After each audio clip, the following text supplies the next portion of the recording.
পর্যন্ত বিরাজমান, এটাই কি যথেষ্ট? আমরা কি বলেছিলাম যখন আন্দোলন করছি, লোকে বলছে আমাদেরকে একটা করে লাভটা কি, এ চলে যাবে বি আসবে, তাই তো? মানে আমাদের তো কোনো কিছু বদলাবে না। আমরা তখন বলতাম আমরা কেবল সরকার পরিবর্তনের রাজনীতি করছি না, আমরা আন্দোলন করছি একই সঙ্গে সমাজ বা রাষ্ট্রটাও বদলে দিতে। তার মানে এখন যেহেতু ফ্যাসিবাদ পরাজিত হয়েছে, আপনার রাজনীতির ফোকাসটা হচ্ছে এই সমাজ পরিবর্তন করা। আর সমাজ পরিবর্তন করবার প্রশ্ন যদি আসে, তার জন্য সবচাইতে বেশি প্রয়োজন সংস্কৃতি নির্মাণ। আমি দেশের নেতা হয়ে যাচ্ছি কিন্তু আমি ভেতরে ভেতরে একটা ছোট লোক, আমাকে দিয়ে কি হবে? আমি দেশের নেতা হয়ে যাচ্ছি কিন্তু আমি আমার দেশের পরিবর্তন সম্পর্কে ধারণাই রাখি না।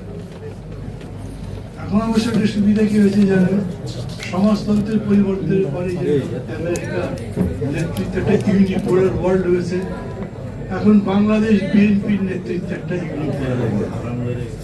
মানে আগামী নির্বাচন যখন হবে, সেই নির্বাচনের মূল স্টেক হোল্ডার কে? শিওর বিএনপি। তার প্রতিদ্বন্দ্বী কে? অপোজিশন কে থাকবে?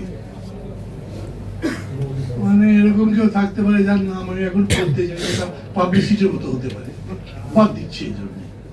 কিন্তু এটা এরকমই একটা ডিফিকাল্ট কোয়েশ্চেন হয়ে গেছে যে আমরা অনেকে বুঝি না এত বড় লড়াই, এত বড় আত্মত্যাগের পরে সেই শক্তি আগের চাইতে অনেক বড় শক্তির ব্যবহৃত হবে, যাকে আমরা চাই না বা আমি চাই না। কিন্তু সেই নতুন দেশের উপযোগী সংস্কৃতি মানে প্রথমত পলিটিক্যাল কালচার যদি না হয়, তাহলে সেই দেশ করবে না। এখন এরকমই হচ্ছে যে যারা যারা জিতেছে